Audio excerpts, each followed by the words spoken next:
Assalamualaikum warahmatullahi wabarakatuh. Selamat siang Bapak Ibu Guru di seluruh Indonesia. Perkenalkan, nama saya Uum G. Karyanto, salah satu guru di SMA Negeri 3 Ogan Komering Ulu yang terletak di Jalan Jenderal Gatot Subroto nomor 21 Batu Raja, Kabupaten Ogan Komering Ulu, Provinsi Sumatera Selatan. Bapak Ibu, beberapa hari yang lalu saya mengikuti BIMTEK Asesmen Kompetensi Minimum yang merupakan bagian dari program Guru Belajar. BIMTEK tersebut dilaksanakan dalam rangka meningkatkan kualitas pembelajaran di Indonesia. Pada awal BIMTEK tersebut, Menteri Pendidikan dan Kebudayaan Indonesia, Bapak Nadiem Makarim, mengatakan bahwa berdasarkan indeks PISA, kualitas pendidikan Indonesia masih termasuk rendah dan selama beberapa tahun belum mengalami perubahan yang memadai. Oleh karena itu, ditempuh beberapa program dan salah satu diantaranya adalah BIMTEK Asesmen Kompetensi Minimum itu. Bapak Ibu, pada hari ini saya berbahagia sekali karena berkesempatan untuk memberikan pengimbasan materi yang setelah saya terima pada BIMTEK itu, dan nanti materi tersebut akan saya sampaikan dalam bentuk infografik.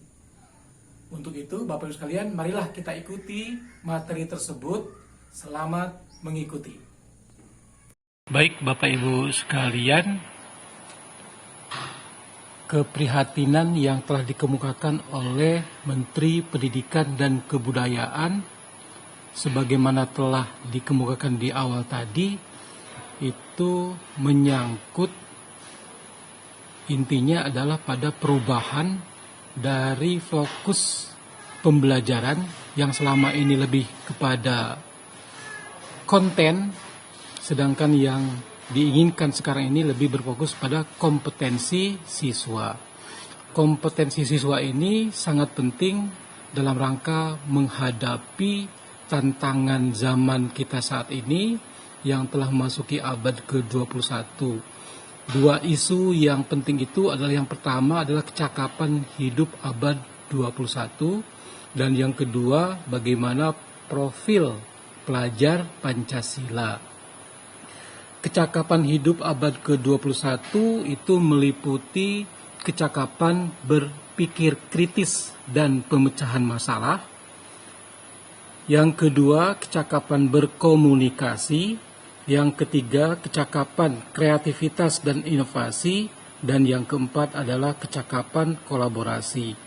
Adapun profil pelajar Pancasila yang dimaksud itu adalah siswa kita memiliki kompetensi dalam beriman dan bertakwa kepada Tuhan Yang Maha Esa, berkebinekaan global, bergotong royong, mandiri, bernalar kritis, dan kreatif. Nah, kedua tantangan ini direformasi dengan melakukan asesmen nasional, atau kita singkat dengan AN. Asesmen nasional ini itu terbagi atas 3, yaitu asesmen kompetensi minimal atau AKM. Yang berikutnya itu adalah survei karakter dan survei lingkungan belajar. Apa manfaatnya? Manfaat asesmen nasional itu yang pertama adalah merupakan potret kualitas pembelajaran di sekolah dan daerah.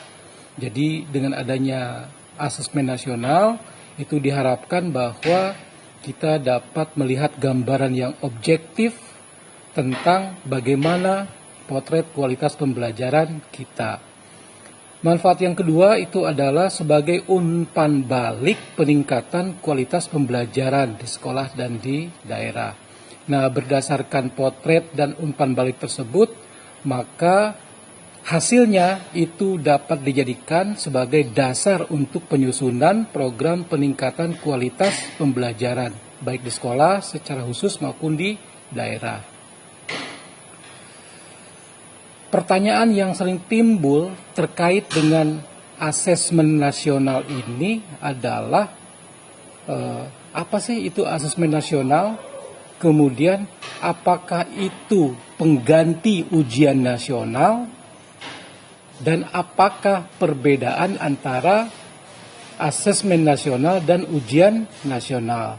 Nah, Bapak Ibu sekalian, untuk mendapatkan gambaran tentang perbedaan antara asesmen nasional dan ujian nasional, itu dirangkum dalam beberapa kriteria pembanding. Yang pertama adalah tujuan pelaksanaan. Ada perbedaan antara asesmen nasional dengan ujian nasional dalam hal tujuan. Asesmen nasional itu untuk mengevaluasi mutu terkait sistem satuan pendidikan. Sedangkan ujian nasional itu untuk mengevaluasi capaian hasil belajar murid secara individu. Jadi intinya asesmen nasional itu pada evaluasi sistem.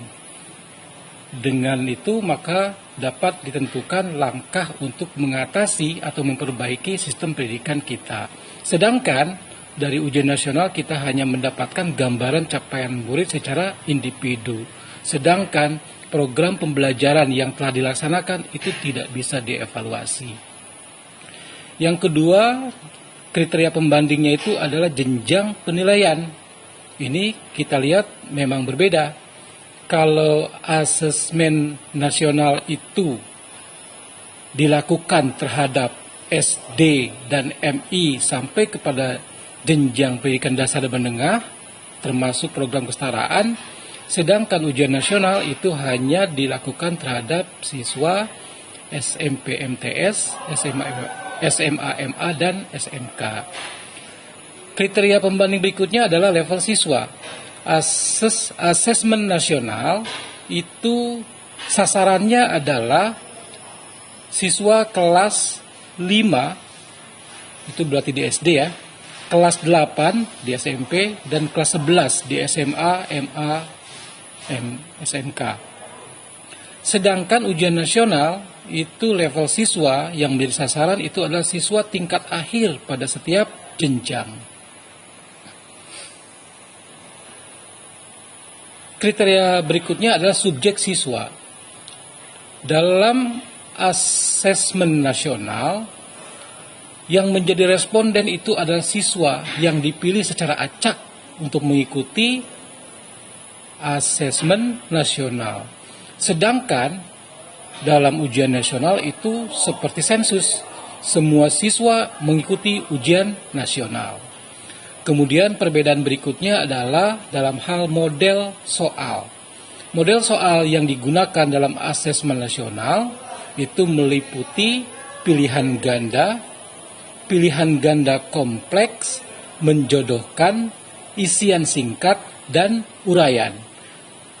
Sedangkan soal atau model soal dalam ujian nasional itu hanya menggunakan bentuk soal, pilihan ganda, dan isian singkat. Berikutnya adalah dari segi sasaran penilaian. Sasaran penilaian dalam asesmen nasional itu meliputi kompetensi literasi, numerasi, dan karakter serta kualitas dan iklim satuan pendidikan yang mendukung pembelajaran. Sedangkan dalam ujian nasional itu yang menjadi sasaran penilaian adalah penguasaan terhadap mata pelajaran. Metode penilaian yang digunakan juga berbeda. Dalam asesmen nasional itu kita menggunakan computerized multistage adaptive testing, sedangkan dalam ujian nasional kita menggunakan computer based test atau CBT dan paper based test, tidak ada dua ya. Bagi sekolah yang sudah mampu melaksanakan ujian nasional dengan menggunakan komputer itu menggunakan CBT, sedangkan yang belum mampu menggunakan komputer itu menggunakan paper based test. Ya. Asesmen nasional sebagaimana tadi dikemukakan itu meliputi asesmen kompetensi minimal atau AKM, survei karakter, dan survei lingkungan belajar. Nah, kita lihat secara lebih khusus, AKM itu meliputi dua bagian. Yang pertama itu adalah asesmen literasi membaca, yang aspek-aspeknya meliputi kemampuan atau kompetensi memahami, menggunakan, mengevaluasi, dan merefleksi. Sedangkan untuk asesmen numerasi, kompetensi yang dikembangkan itu adalah memahami, mengaplikasi, dan bernalar. Bapak Ibu sekalian, ini adalah beberapa rangkuman petunjuk dan teknik pelaksanaan asesmen nasional. Asesmen nasional yang pertama-tama itu berbasis komputer dan bersifat adaptif. Nah, pertanyaannya itu disajikan bergantung kepada kemampuan siswa. Kemudian, dari segi peserta AKM, itu meliputi seluruh satuan pendidikan. Dan tidak semua murid yang mengikuti AKM. Sebagaimana telah dikemukakan tadi bahwa peserta AKM itu adalah bersifat survei ya. Jadi responden, tidak semuanya tapi diambil sebagian dari peserta didik atau dari siswa. Dan pemilihannya itu dilaksanakan secara acak. Nah, berikutnya itu adalah jadwal pelaksanaannya. Kita lihat Bapak Ibu sekalian ya. Untuk jenjang SD, MI, dan paket A itu terjadwal tes literasinya 75 menit, survei karakternya 20 menit. Itu di hari pertama. Di hari kedua, tes numerasi 75 menit, survei lingkungan belajar 20 menit. Kemudian untuk SMP, MTS, paket B, SMA, SMK, dan paket C itu tes literasi di hari pertama itu 90 menit, kemudian diikuti dengan survei karakter selama 30 menit. Di hari kedua, tes numerasi 90 menit, dan survei lingkungan belajar selama 30 menit. Nah, ini kriteria peserta asesmen nasional. Yang pertama itu seluruh satuan pendidikan. Tapi dikecualikan PAUD ya, TK PAUD tidak. Ini mulai dari SD sampai dengan tingkat SMA, LMA, SMK. Kemudian tidak seluruh murid yang mengikuti AKM. Tadi sudah dikemukakan Bapak Ibu ya. Pemilihan sampel dilaksanakan secara acak, diambil dari kelas 5, kelas 8, dan kelas 11. Dan setiap peserta mengerjakan tes literasi membaca, tes literasi numerasi, survei karakter, dan survei lingkungan belajar. Yang ini tergambar tadi Bapak Ibu ya di jadwal yang telah dikemukakan. Nah, sekarang bagaimana muatannya komponen AKM literasi membaca? Itu meliputi 3 aspek. Yang pertama ada konten, yang kedua proses kognitif, dan ketiga konteks. Konten itu meliputi teks informasi, dan yang kedua itu teks fiksi. Proses kognitif meliputi menemukan informasi, interpretasi dan integrasi, evaluasi dan refleksi. Konteks yang terlibat di dalam AKM ini meliputi konteks personal, ini berkaitan dengan kepentingan diri secara pribadi dari peserta didik atau siswa. Kemudian ada konteks sosial budaya berkaitan dengan kepentingan antar individu, budaya, dan isu kemasyarakatan. Dan konteks saintifik, ini berkaitan dengan isu, aktivitas, serta fakta ilmiah, baik yang telah dilakukan maupun yang akan terjadi di masa yang akan datang atau futuristik. Nah, Bapak Ibu sekalian, ini adalah beberapa contoh soal AKM yang ini untuk yang literasi. Kita lihat yang pertama perlu ditentukan dulu level pembelajaran. Level pembelajaran 1 ini teks fiksi untuk kelas 9 dan kelas 10. Kita lihat Bapak Ibu ya, ini ada teksnya. Kemudian kompetensi yang diukur menemukan informasi tersurat, siapa, kapan, di mana, mengapa, bagaimana. Itu lebih kita kenal dengan ini ya, dengan prinsip 5W1H ya. Pada teks sastra atau teks informasi yang terus meningkat sesuai jenjangnya. Ini contoh yang ditampilkan di sini adalah teks sastra. Ini Bapak ya, ini ada teksnya, kemudian ini kompeten. Kita lihat bagaimana contoh soalnya. Nah, ini Bapak Ibu, nomor 1 kita lihat, mengapa penulis menganggap bahwa lilin kecil itu sangat berarti. Ya, berarti ini tadi kita sesuaikan, kita lihat ininya, menemukan informasi. Berarti pertanyaan ini mengakomodasi kompetensi bagaimana menemukan informasi. Salah satu contohnya seperti itu. Kita lihat jawabannya adalah lilin itu dapat menerangi dalam kegelapan. Itu contoh soal yang pertama. Kemudian yang kedua, kita lihat kompetensinya, mengidentifikasi kata kunci yang efektif untuk menemukan sumber informasi yang relevan pada teks sastra atau teks informasi yang terus meningkat sesuai jenjangnya. Ini soalnya berupa menjodohkan, Bapak Ibu ya. Kita lihat, kalimat atau baris di dalam puisi dapat meninggalkan pengalaman indrawi bagi pembacanya. Pengalaman indrawi ini disebut dengan imaji. Tentukan imaji yang ditimbulkan melalui baris-baris puisi berikut ini. Kita lihat ya, ada baris puisi, kemudian peserta didik diminta untuk memilih kira-kira itu masuk ke dalam aspek apa, dalam imaji apa. Apakah imaji penglihatan, imaji perasaan, atau imaji pendengaran. Nah, itu ya. Kemudian ada soal ada butir nomor 2 dan nomor 3, kita lihat ya, dicentang satu persatu, kira-kira mana yang relevan. Nah, kemudian ini ada teks berikutnya untuk soal nomor 3 dan seterusnya ya. Legenda Danau Lipan. Ya, panjang juga nih teksnya. Nah, itu kita lihat.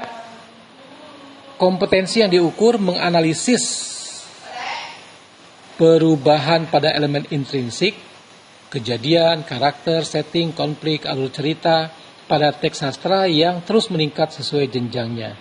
Pertanyaannya, mengapa Ratu Aji Bidara Putih menolak pinangan sang pangeran? Nah, ini jawabannya adalah karena sang pangeran hendak menaklukkan Muara Kaman dengan pura-pura menikahi sang ratu. Nah, jadi ini contoh isian ya, bentuk isian atau esai. Oke, ini contoh berikutnya berdasarkan teks yang tadi ya. Ya, ini nomor 3 itu mengapa Ratu Aji, yang tadi ya. Sudah, kemudian nomor 4 ini ya, menggunakan menjodohkan. Nah, kemudian ini ada beberapa contoh lagi soal yang mungkin Bapak Ibu bisa capture sendiri. Nah, sekarang dari itu yang dikemukakan tadi itu merupakan AKM untuk aspek literasi ya, literasi. Nah, sekarang kita lihat hasil AKM dilaporkan dalam 4 kelompok yang menggambarkan tingkat kompetensi yang berbeda. Jadi, berdasarkan hasil AKM tersebut, kita dapat menentukan siswa tertentu itu masuk pada kelompok mana. Ini secara hierarkis kita lihat, yang pertama perlu intervensi khusus, kemudian kelompok dasar, kelompok cakap, dan kelompok mahir. Ini ada rinciannya Bapak Ibu ya. Sebagai contohnya, bagaimana sih siswa yang perlu diintervensi secara khusus itu? Siswa atau murid yang perlu diintervensi secara khusus itu adalah siswa yang belum mampu menemukan dan mengambil informasi eksplisit yang ada dalam teks maupun membuat interpretasi sederhana. Yang dasar itu siswa atau murid mampu menemukan dan mengambil informasi eksplisit yang ada dalam teks serta membuat interpretasi sederhana. Jadi tadi ada kata-kata meningkat pada setiap jenjangnya. Ini kita lihat ya, ada peningkatan ya dari kelompok yang pertama, kedua, ketiga, dan keempat ini. Yang paling tinggi itu adalah untuk tingkat mahir, siswa itu mampu mengintegrasikan beberapa informasi lintas teks. Informasi lintas teks berarti Bapak Ibu ya, teksnya itu bukan cuma satu yang dikuasai, tapi dia lebih dari satu teks. Mengevaluasi isi, kualitas, cara penulisan suatu teks, dan bersikap reflektif terhadap isi teks. Ini merupakan kelompok tertinggi yaitu mahir. Harapan kita ya siswa itu mempunyai kemampuan sampai dengan tingkat mahir ini. Akan tetapi ya itu sesuai dengan hasil skor yang diperoleh dari pelaksanaan AKM literasi masing-masing. Nah, untuk numerasi itu juga sama dikelompokkan dalam 4 tingkatan ya. Perlu interpretasi khusus, tingkat dasar, tingkat cakap, dan tingkat mahir.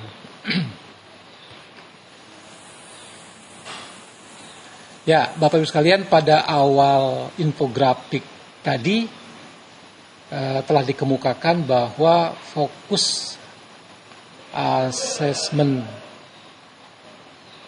Kejuaraan nasional ini itu adalah pembelajaran kita itu berbasis kompetensi, tidak lagi berbasis konten.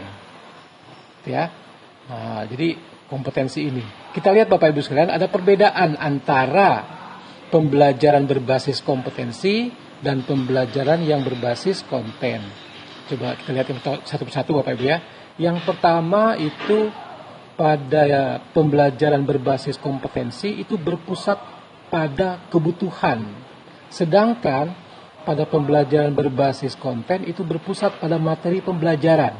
Oleh karena itu Bapak Ibu sekalian, tadi kan sudah dikemukakan bahwa siswa itu dikelompokkan sesuai dengan kelompok kompetensi masing-masing tadi, yang 4 tadi ya. Yang ada perlu intervensi, kemudian ada yang dasar, ada yang mahir, dan ada yang cakap, dan ada yang mahir. Sedangkan kalau pada berbasis konten ya sudah, ketika materi pembelajaran itu sudah tercapai ya sudah seperti itu. Berikutnya adalah pada pembelajaran berbasis kompetensi, belajar untuk memahami konsep dan keterampilan. Sedangkan pada pembelajaran berbasis konten itu cukup untuk belajar untuk cakupan materi saja. Jadi materi tercapai sudah selesai. Tetapi pada pembelajaran berbasis kompetensi itu siswa itu harus memiliki pemahaman konsep dan memiliki juga keterampilan terkait dengan materi tersebut. Yang ketiga, pada pembelajaran berbasis kompetensi itu menunjukkan kinerja dengan menerapkan konsep. Sedangkan pada pembelajaran berbasis konten itu siswa untuk menjawab serangkaian pertanyaan tes berdasarkan topik saja. Jadi ini tidak ada pengembangan konsep ya, tidak ada penerapan konsep. Yang berikutnya, pembelajaran berbasis kompetensi itu pembelajaran terkait dengan konteks kehidupan nyata siswa. Jadi maksudnya siswa itu tidak terlepas dari konteks kemasyarakatan yang ada di lingkungannya. Artinya pembelajaran itu harus bermanfaat bagi kehidupan sehari-harinya. Sedangkan dalam pembelajaran berbasis konten, pembelajaran kurang atau tidak terkait dengan konteks kehidupan nyata siswa. Jadi terpisah dari kehidupan. Ya, siswa belajar hanya untuk belajar saja begitu. Tidak ada implikasinya bagi penerapan dalam kehidupan nyata sehari-hari yang dialami oleh siswa dan lingkungannya. Yang terakhir, pembelajaran berbasis kompetensi itu berorientasi pada proses dan penguasaan kompetensi. Sedangkan pada pembelajaran berbasis konten itu orientasinya cukup pada nilai akhir saja. Jadi Bapak Ibu sekalian berbeda sekali ya. Ada 5 kriteria yang membedakan antara pembelajaran berbasis kompetensi dan pembelajaran berbasis konten. Sekali lagi Bapak Ibu sekalian, yang dikembangkan dalam asesmen nasional itu adalah pembelajaran yang berbasis kompetensi dan tidak lagi menggunakan pembelajaran yang berbasis konten. Ya, hasil dari AKM itu menghasilkan kategori kompetensi dan contoh analisisnya. Kita lihat Bapak Ibu ya, satu persatu. Yang pertama begini, ini yang bagaimana profil dari siswa sesuai dengan kelompoknya masing-masing, kelompok kompetensi tadi Bapak Ibu ya. Yang pertama itu siswa yang perlu intervensi khusus, itu dari segi kebutuhan, kemudian dari struktur pembelajaran, caranya formal atau informal, dan pendekatannya itu memiliki perbedaan dengan tingkat yang berikutnya, yaitu tingkat dasar dan seterusnya. Kita lihat ya, kebutuhan siswa itu sebagai pemula, siswa biasanya memiliki persyaratan belajar yang sama dan perlu mempelajari keterampilan konten yang sama. Jadi pada ya, kalau untuk kebutuhannya ya. Sedangkan untuk struktur pembelajarannya, konten pembelajaran untuk pemula yang bersifat mendasar. Meskipun demikian, kunci pembelajaran terletak pada alur pengajaran yang intensif dan program yang terstruktur. Caranya bagaimana? Para pemula membutuhkan strategi belajar yang lebih formal dan instruksional. Artinya lebih resmi, lebih ya terpaku pada aturan begitu ya. Kemudian sifatnya instruksional, bersifat pengajaran. Jadi guru mengajarkan, siswa menerima begitu. Tidak interaktif dan tidak ada refleksi dan sebagainya. Yang memberikan pengalaman dan kesempatan belajar yang serupa kepada semua siswa pemula. Pendekatan yang dilakukan adalah pendekatan training dan pelatihan intensif. Pada tingkat dasar, kebutuhannya berbeda. Siswa ini sudah mulai kompeten dan berusaha untuk mengasah keterampilan mereka saat mereka merasa nyaman. Beda Bapak Ibu ya dengan yang tadi ya. Struktur pembelajaran juga berbeda. Di sini pembelajaran untuk siswa dengan tingkat kompetensi dasar masih didorong oleh program yang terstruktur. Namun perlu pula mulai memperkenalkan lebih banyak variasi ke dalam desain pembelajaran untuk memenuhi kebutuhan individu yang muncul. Kalau tadi kan semuanya sama, sekarang tidak. Ini ada unsur memperkenalkan variasi dalam desain pembelajaran. Jadi siswa yang sudah pelatihan dasar itu memerlukan variasi pembelajaran. Cara formal dan informal yang dilakukan itu mengandalkan program pelatihan yang lebih maju, yang mencakup lebih banyak latihan. Kalau tadi seragam Bapak Ibu ya, simulasi dan pemecahan masalah. Kita lihat Bapak Ibu sekalian, ini levelnya sudah lebih tinggi ya. Ini sudah memerlukan banyak latihan, ada proses simulasi dan proses pemecahan masalah. Pendekatan yang digunakan dalam tingkat dasar ini meliputi coaching, simulasi, dan pemecahan masalah. Nah, ini sangat penting untuk meningkatkan kinerja dan tingkat kenyamanan siswa, tingkat kompetensi dasarnya. Yang berikutnya untuk tingkat kelompok cakap, kebutuhannya berbeda lagi. Ini lebih tinggi lagi Bapak Ibu dari yang sebelumnya, yaitu dari tingkat dasar. Siswa pada tahap ini sudah memiliki kebutuhan belajar dan persyaratan kinerja yang semakin unik dan seringkali tidak dipenuhi oleh program pembelajaran seperti pada tingkat sebelumnya. Nah, Bapak Ibu sekalian, dari pernyataan ini kita bisa mengerti mengapa pembelajaran dengan fokus pada konten itu kurang memadai, karena ini tidak memenuhi persyaratan kebutuhan seperti ini. Kemudian struktur pembelajarannya, konten pelajaran untuk siswa dengan tingkat kompetensi cakap itu menjadi lebih personal, lebih pribadi ya, dan kurang terstruktur. Bapak Ibu ya, kita lihat ya, pada tingkat intervensi dan tingkat dasar itu masih terstruktur, tetapi di sini jadi kurang terstruktur. Desain pembelajaran mulai bergeser pada demonstrasi kinerja. Oke, jadi lebih banyak mereka berpraktik untuk memperlihatkan kompetensinya dalam mendemonstrasikan apa yang telah dikuasainya. Pada tingkat kompetensi cakap, siswa diperkenalkan lebih banyak pada strategi pembelajaran informal, tidak resmi, Bapak Ibu ya, tidak terstruktur. Jadi lebih bebas dia. Dalam hal ini konteks lingkungan, pembelajar bertransisi dari ruang kelas ke konteks yang lebih nyata. Yang mungkin maksudnya itu adalah tidak lagi dibatasi pada kelas. kebutuhan kelas. Akan tapi ini sudah mulai bertransisi pada lingkungan belajar yang lebih luas dan dalam konteks yang lebih nyata. Jadi pembelajaran harus dikaitkan dengan konteks yang nyata, lebih kontekstual kira-kira begitu. Pendekatan yang digunakan juga berbeda. Dalam hal ini dia mengelola pengetahuan yang sudah didapatkan serta memberikan dukungan kinerja kepada siswa dengan tingkat kompetensi cakap diperlukan. Pembelajaran sosial muncul sebagai kesempatan belajar dan kinerja di dalam konteks di luar sekolah. Nah, ini adalah kelompok atau tingkat yang lebih tinggi, yang paling tinggi ya, itu tingkat mahir, kelompok mahir. Kita lihat Bapak Ibu sekalian, siswa yang telah mahir atau bisa disebut tahap ahli memiliki kebutuhan pembelajaran dan persyaratan kinerja masing-masing master, pakar atau ahli ya. Dia cenderung personal dan deskriptif, lebih menggambarkan gitu, mengenai dirinya sendiri, unik dan berbeda dengan yang lain. Bapak Ibu sekalian, dalam pedagogi pendidikan kita sudah sangat mengenal adanya perbedaan individual ya, yang memandang bahwa setiap siswa itu mempunyai karakter yang berbeda-beda, mempunyai kebutuhan yang berbeda-beda, dan mempunyai kemampuan untuk mempunyai kecakapan untuk menguasai sesuatu dalam waktu yang berbeda. Jadi ini sudah sangat individual. Struktur pembelajaran itu meliputi strategi dan lingkungan pembelajaran yang disesuaikan tersedia untuk setiap siswa mahir, termasuk peluang untuk melakukan lebih banyak penelitian secara mandiri dan kolaboratif.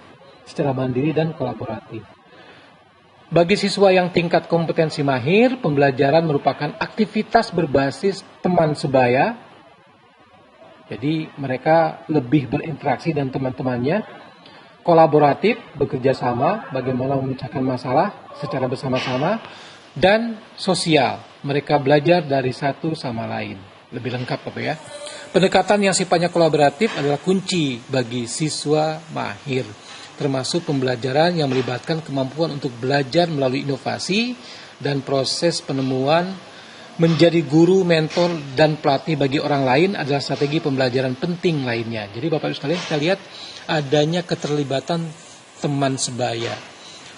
Jadi artinya pada tingkat mahir ini siswa dapat diberi kesempatan atau diberi pengalaman untuk menjadi guru, menjadi mentor, atau menjadi pelatih bagi siswa yang lainnya. Ya, jadi ini tingkat yang lebih tinggi.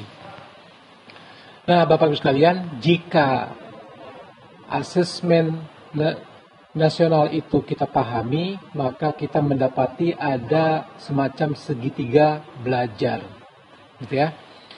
Pengalaman belajar murid itu dapat dikembangkan dengan baik apabila dibimbing oleh guru yang mempunyai kompetensi. Tetapi itu tidak cukup. Perlu pula adanya kompetensi kepemimpinan sekolah. Biasanya pimpinan sekolah yang baik itu sangat memahami kebutuhan gurunya, sangat memahami kekurangan gurunya, sangat memahami karakter gurunya, sehingga dapat dilakukan program-program untuk peningkatan kompetensi guru. Nah, kesemuanya itu terhubung dalam satu segitiga seperti ini. Jadi yang di dalam lingkaran itu dapat dicapai melalui asesmen ya terhadap pembelajaran, tetapi pembelajaran itu tetap terkait dengan kurikulum. Oke, Bapak Ibu sekalian, telah saya sampaikan ringkasan materi BIMTEK Guru Belajar seri asesmen kompetensi minimal ini, dan mudah-mudahan bermanfaat bagi kita semuanya. Terima kasih.